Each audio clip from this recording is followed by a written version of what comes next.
चलिए अब स्टार्ट करते हैं हम लोग। क्वेश्चन नंबर 23 क्या कह रहा है कि the sum of numerator and denominator of a fraction is four more than the twice the numerator if the numerator and denominator are increased by 3। मैंने दूसरा कहानी यहाँ से शुरू हुआ है कि if the numerator and denominator are increased by 3 they are in the ratio 2:3 determine the fraction. वही कहानी, जैसे ही बोला determine the fraction, let fraction be x by Y. अब according to the question case one क्या है कि the sum of numerator and denominator, मतलब x प्लस वाई अगर हम कर रहे हैं तो क्वेश्चन बोल रहा है कि यदि आप ये कर रहे हैं तो हो क्या रहा है एक्चुअल में कि the sum of numerator and denominator of a fraction is 4 more than, ये 4 अधिक हो जा रहा है किससे, देन ट्वाइस ऑफ न्यूमरेटर। तो ट्वाइस ऑफ न्यूमरेटर तो x है, क्योंकि आपको बताया गया है ऊपर होता है न्यूमरेटर और नीचे होता है डिनोमिनेटर। तो 2 ऑफ x हो जा रहा है, और ये जो नंबर जोड़ने पे जो हो रहा है वो कितना अधिक हो जा रहा है, तो 4 अधिक हो जा रहा है। आप लिख रहे हैं बराबर, तो जब ये 4 अधिक है तो हमको इधर में 4 जोड़ना चाहिए। यही बच्चा गलती कर देता है कि वो इधर ही जोड़ देता है। अरे आपको दोनों इक्वेशन को बराबर रखना है, ये तो 4 अधिक है ही, तो जब ये 4 अधिक है इसमें 4 जोड़ोगे तो ये 8 अधिक हो जाएगा।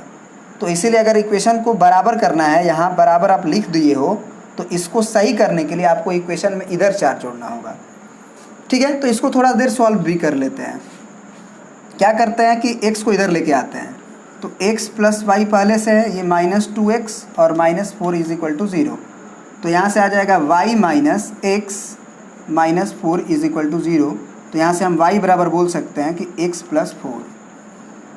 ठीक है, ये हमारा इक्वेशन नंबर 1 हुआ। अब देखो सेकेंड केस क्या है, केस क्वेश्चन का। तो सेकेंड केस क्या है कि वहाँ से if the numerator and denominator are increased by 3, मतलब न्यूमरेटर को भी 3 से इंक्रीज कर दे और डिनोमिनेटर को भी 3 से इंक्रीज कर दे। तो किसने लिखा है कि if the numerator and denominator are increased by 3, तो न्यूमरेटर को भी पर्सनली बोला है, नहीं तो वो बोलता कि डायरेक्ट बोलता कि फ्रैक्शन इज़ इंक्रीज्ड बाई 3। तो अगर numerator and denominator is increased by 3 लिखा है, तो x प्लस 3 और y प्लस 3 अगर कर रहे हैं तो they are in the ratio 2:3। तो जो इनका रेशियो है, मतलब डिवीज़न है, वो 2/3 हो जा रहा है। डिटरमाइन द फ्रैक्शन, तो हो गया सॉल्व। क्रॉस मल्टीप्लाई कर दो, ये तो 3x हो जाएगा प्लस 3 3 जा 9, और उधर ले जाएं तो 2 इंटू वाई प्लस 3 2 जा 6।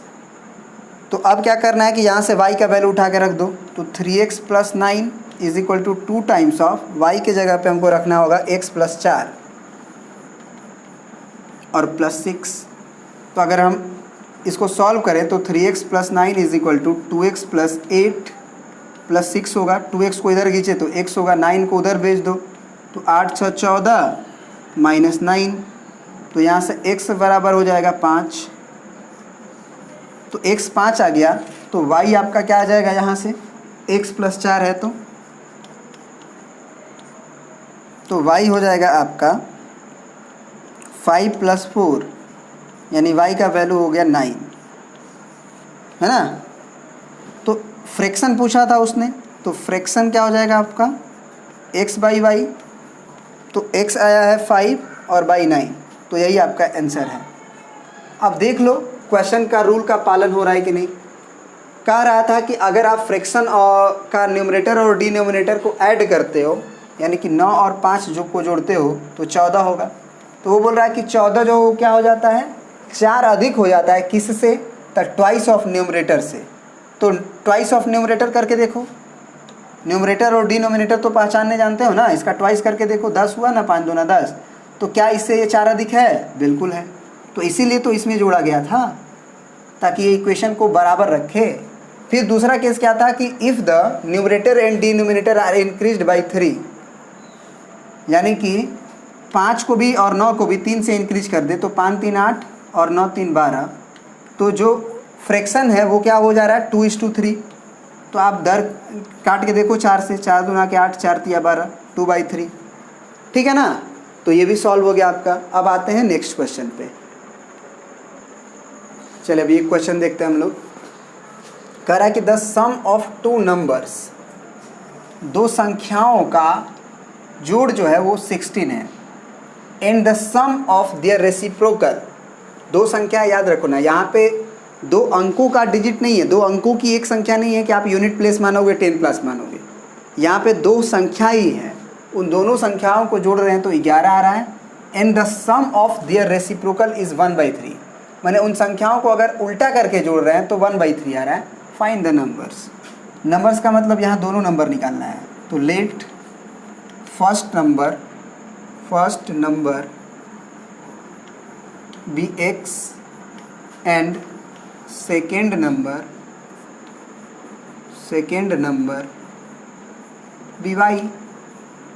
इतना मानने के बाद according to the question case 1, तो केस 1 है इसका कि आप क्या कर रहे हैं, सम ऑफ नंबर्स, दोनों नंबर्स को जोड़ रहे हैं अगर तो वो 16 दे रहा है। केस 2 क्या है आपका कि अगर उसको रेसिप्रोकल करके जोड़ते हैं, मतलब कि x पहले था तो उसको 1/x कर लो, उसका मतलब x का रेसिप्रोकल होता है 1/x और y का रेसिप्रोकल होता है 1/y। तो अगर ऐसे करके अगर आप जोड़ोगे तो वो 1 बन जा रहा है 1/3। तो अब आपको क्या करना है, इसको सॉल्व करना है। तो आप क्या कर लो, पहले एलसीएम ले लो। तो यहाँ x इंटू वाई होगा, यहाँ y प्लस x होगा, इज इक्वल टू यहाँ 1/3 होगा। क्रॉस मल्टीप्लाई करो तो 3y plus 3x is equal to x into y. आप क्या करो ना, यहाँ से y का वैल्यू निकाल लो। तो ये 16 और x को उधर भेजेंगे तो -x होगा। अब यहाँ से क्या करते हैं कि 3 इंटू वाई के जगह पे जहाँ जहाँ y दिख रहा है इस इक्वेशन में 16 माइनस x लिख लेते हैं। तो 16 minus x plus 3 of x is equal to x into फिर y के जगह पे 16 माइनस x, ठीक है। अब गुना करते हैं तो 16 तिया 48 minus 3x plus 3x is equal to यहाँ से x इंटू 16 हो जाएगा 16x, और ये minus minus plus minus minus और x स्क्वायर। ये कहानी तो कटने वाली है क्योंकि -3x है और ये +3x है। उस दोनों क्वांटिटी को इधर लेके आओ, क्वाड्रेटिक दिख रहा है, x² minus 16x plus 48 is equal to 0। अब क्वाड्रेटिक को सॉल्व करने बताया गया है मिडिल टर्म स्प्लिटिंग से। कितना होगा इसका, 12 चौके 48 होता है, 12 दूनी 24, 12 तेरह 36, 12 चौके 48 और 12 4 16 भी होता है। तो x² minus 12x minus 4x plus 48, ये फटाफट तभी करने आएगा जब आप मिडिल टर्म स्प्लिटिंग सीखे हो। तो अगर नहीं सीखे हो तो जाके क्वाड्रेटिक इक्वेशन का वीडियो देखो, वहाँ से समझ में आ जाएगा। तो यहाँ से x माइनस 12 हुआ, माइनस 4 कॉमन लिए तो x माइनस 4 एकम 4, 4 दूना 8 हुआ। तो अब यहाँ से x माइनस 12 कॉमन हुआ और यहाँ से x माइनस 4 भी बचा अंदर।